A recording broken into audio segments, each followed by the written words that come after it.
Hello, greetings and salutations. How the hell are you? I hope everything's going your way. God, I hope it goes my way forever. Guys, I want to tell you something. Something important.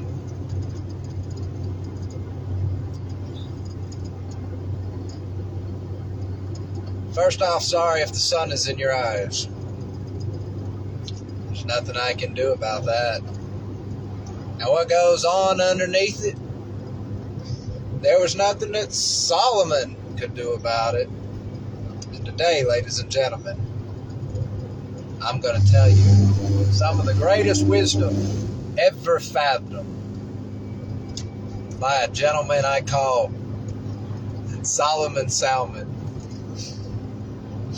Sounds like a great marketing thing for fish, for like some salmon, right? You can call it Solomon Salmon and put a crown by it. Best tasting salmon under the sun. But guys, I want to get on to something more important. We find ourselves in the book of Ecclesiastes, or better known as the Wisdom of Solomon.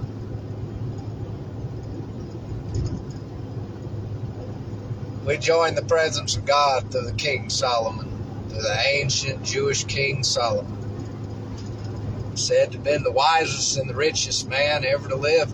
I hold my judgments on that, and I'd love to argue that point.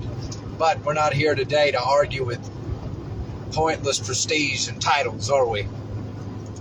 I'm here to tell you something important. Life is meaningless. And why? That is not something to despair or become discontented or disgruntled about.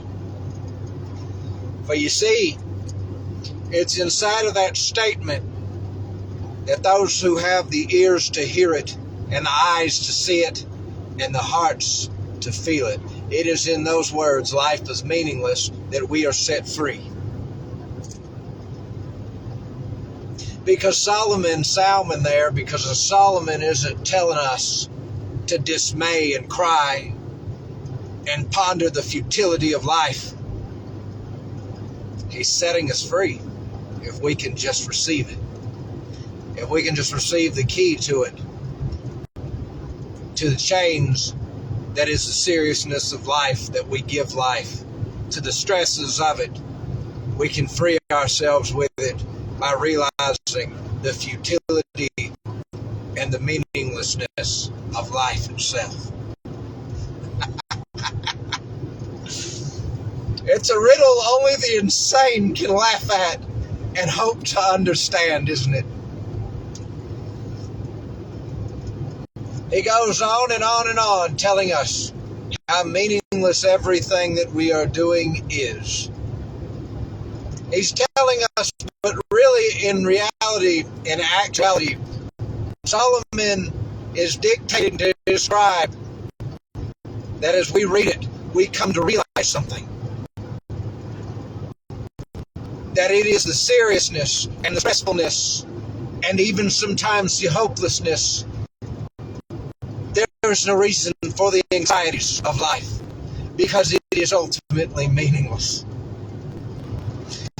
Your job, your home, every activity that you do, everything that brings stress and anxiety to your doorstep is meaningless.